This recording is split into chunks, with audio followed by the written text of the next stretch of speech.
Hey guys, it's Bailey. Welcome back to the channel and thanks so much for tuning in to what is going to be my Sephora VIB sale haul.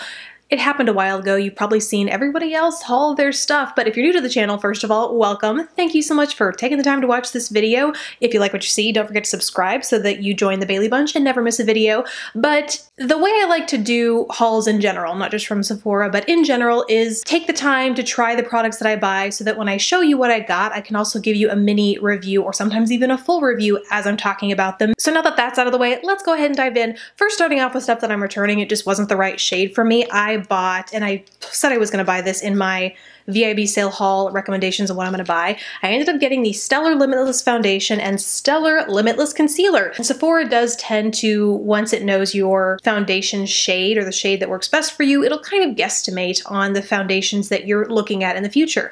So I went with the shade that it recommended to me when choosing this Stellar, and it was just way too dark. Long story short, haven't had a chance to try this because the color is distractingly off for my skin tone and I think I wouldn't be able to pay attention to that. And then the concealer is also just too light, so I need to adjust those before I can give it a fair shot. But I did end up getting a match in the Natasha Denona Foundation X Full Coverage Fruit Complex Foundation. That's all it says, Full Coverage Fruit Complex, but it's this guy. Even this was a hair too deep for my skin tone, but it did match my my body. It doesn't really match my neck, but matches the rest of my body, so we're good to go there. For reference, this is the shade Neutral Light, or number 40. I'm not wearing this today. I'm actually wearing a powder foundation. I'm currently on a mission to try and retry a lot of different powder foundations so I can do a massive comparison video, thanks to the recommendation of someone on Instagram, Cheersky9.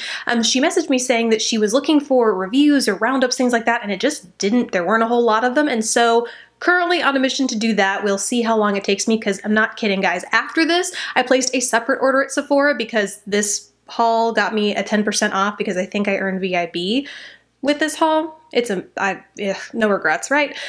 So I used that 10% to put another powder foundation haul, and I'm currently working my way through that now. I am wearing right now the Lancome Dual Finish Multitasking Powder and Foundation today, for reference. But back to the Natasha Denona Foundation X. I really like this. It is a thicker foundation. I was a little nervous when I first applied it because it is very heavier. It feels moisturizing and nourishing, so it, when I say glides on it, it definitely takes a little bit of working with to smooth out evenly over the skin. It feels a little heavy once applied, but it does dry down to a really nice powdery finish. It's a little bit buildable, but I think that the thick texture of it kind of makes it emphasize the appearance of pores, especially if you're trying to build up around this or wherever you have large pores.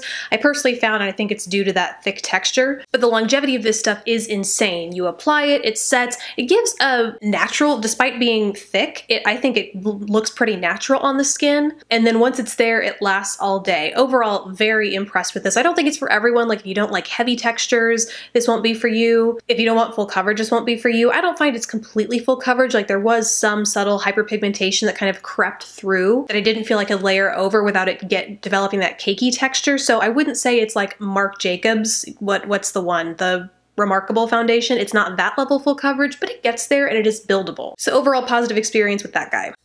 What's next? Let's talk about this because it's super quick, and I already talked about the fact that I was gonna wait, did I get two of these? No, it just looks like it's sealed. So these are the Peter Thomas Roth Acne Clear Invisible Dots. Love these. Slap them on before you go to bed at night. You wake up and your blemishes aren't completely gone. They are significantly healed though for the most part. So it just makes that healing time all that better, all that much faster. That's what I was going for with that statement. And I thought I ordered two because it looks like it's sealed here, but I've actually already gotten into these because I'm having some breakouts. Yeah, I've talked about these before. I really like them, so I repurchased them. Something else I had repurchased was the full size of the Sephora Lashcraft Length and Volume, and I talked about this in my favorites video because the not demo size, deluxe sample size that I got in my Play by Sephora box months back, used it until I couldn't use it anymore, and decided that this was my opportunity to buy the full size, and I'm so disappointed. And I find I'm not the only one. A lot of you guys have tried deluxe sample sizes and fallen in love with it, purchased the full size, and just found that it didn't live up to your experience with the sample. And so I'm not sure if it's the concentration of the product, if because the tube is smaller but the wand is the same size, it just picks up more product in there so you get a better application. But I am not loving this. Today, I am wearing a mascara that I love today. It's the new Dior Pump and Volume. I should have a review of this up at this point, but I've really been liking this. And then just not this so much. So kind of a disappointment there, which is weird because I thought this was going to be like a sure thing. Not so much. Surprises all around. Now let's move on to my favorite product from the haul. I got one of these Stila Magnificent Metal Glitter and Glow liquid eyeshadows. This is one of the duochromes in Sunset Cove. So it is like a multi-chromatic lilac, but with the blue, but also maybe a slight baby blue teal shift. It's a mystery that I want all over my eyelids. I'm wearing it today. No, I'm not wearing it alone. I'm actually wearing it over this trio that I'm currently testing from e.l.f. This is one of their new Sculpting Silk eyeshadows in the trio Berry Please. Is that really? Yeah, Berry Please. So I have the lightest in the inner corner, pretty standard, lightest in the inner corner, purple on the outer half, and then I put this deep chocolatey brown in the outer corner and then kind of through the crease, and then all I did was go in and apply this over top, and it made it so, I mean, not that it wasn't faceted already, but it just really helped make this a super dimensional eye look with the way that it lays over the deeper shades and versus the way it lays over the lighter inner corner I have going on, plus layered with all the facets that are in here already. Love this eye look. And what's so funny is I have one of these already, and I thought I was such an idiot for ordering this because I have the shade, when they first launched these, I have the shade that's like smoky topaz or something. It's this gorgeous champagne glitter, but the base of it's kind of a smokier, deeper kind of base, and it creates the most gorgeous glittery eye look. I love how easy these are to apply. But when I tried that original shade, the medium that this glitter comes in doesn't make it adhere to the eye all day. I experienced the worst fallout. Like I haven't talked about, I talked about it a little on Instagram and then I didn't bother to review it because I'm like, this is just, there are better things to talk about. I was so unimpressed with the formula. I was like, see you later. But I'm a sucker for a duochrome. So when these guys came out, I was like, I mean, everyone deserves a second chance, right? And I'm so glad I did. Normally it bites me in the ass when I do that, but this, major payoff, because look at that. And I'm happy to say that I don't know if they changed the formula. I don't know if it's because this includes different kinds of pigments that they had to change the base up a little bit, but I don't experience fallout with this like I did the other one, like at all.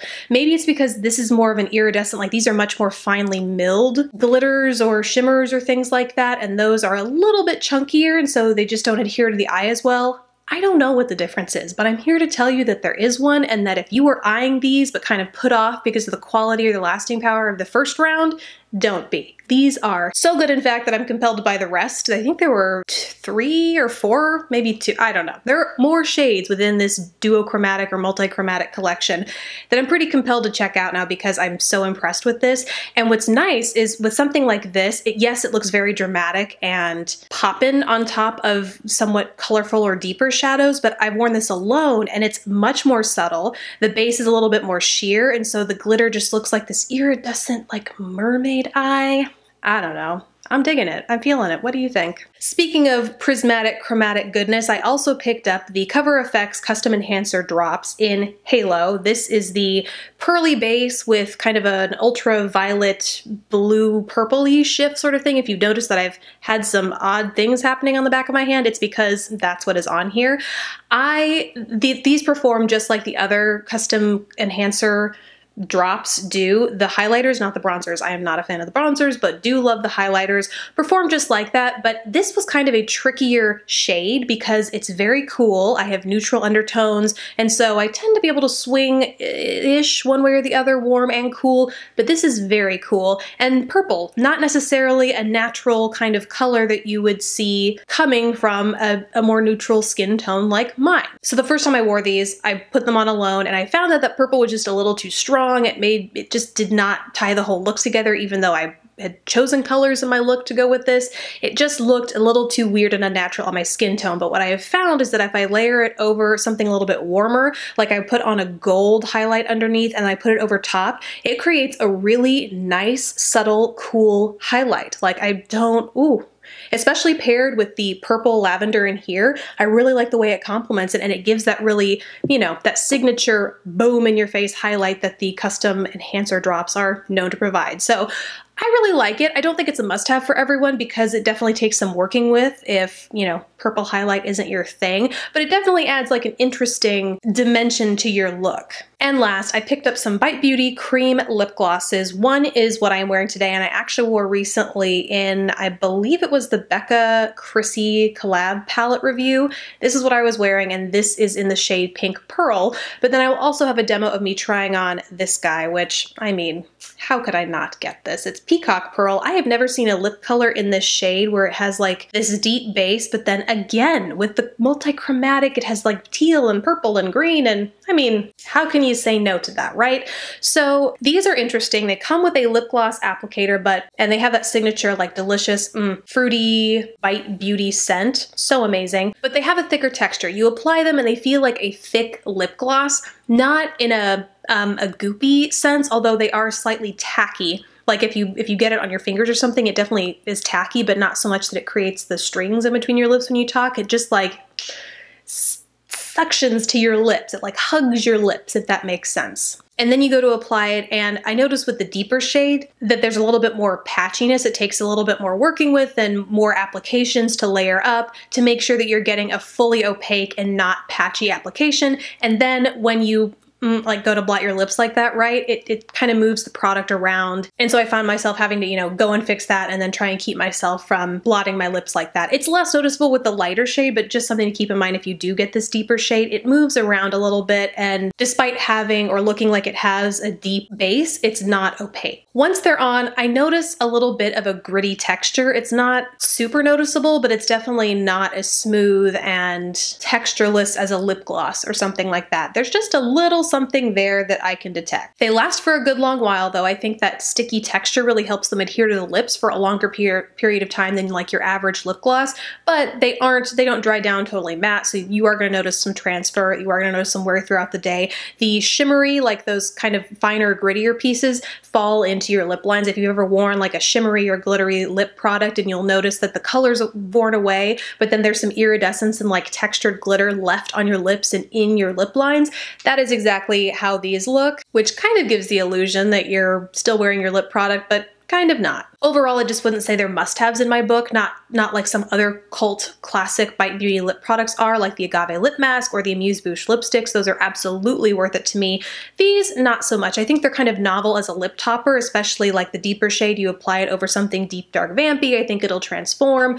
And the same goes for this lighter shade as well. Like the peach and the gold facets are going to come out over the light pink that are applied over my natural lips, right? They do have some novelty value in that way, but they're certainly not everyday lip staples. And if you're cool with that, I definitely recommend you checking out. But just wanted to share my thoughts and experiences with these because they just seem so new and unique when I first checked these out, and after wearing them for a little bit, I just find I'm not reaching for them as much as I would have anticipated. And that's pretty much it. Actually, no. In that foundation order that I talked about a little bit ago, I picked up the Matcha sticks from Milk Makeup. One is a cleanser, it's a solid exfoliating cleanser, and then one is a toner. I've been using these off and on for the past few days. I'm about to travel though, and which is kind of why I bought these. These are great for travel. They're solid. You don't have to worry about putting them in a separate bag or having them leak and spill all over. So I will report back on these. I like to test my skincare for a lot longer than I do my makeup. So I'll let you know in the future, but just know these are working in the back of my makeup collection. Well, skincare collection. You get the idea. I'll talk about them later. So that's it from me from my Sephora haul, guys. I hope you enjoyed it. I'd love to hear if you participated in this or any other sales around the time, like the Ulta, the Platinum sale that was going on. I'd just love to hear what you're hauling. Let me know in the comments below what you think of these products, the products you're trying. Put it all down in the comments below. Thank you guys so much for watching. Please don't forget to subscribe if you haven't already, and I will catch you in the next video. Bye guys.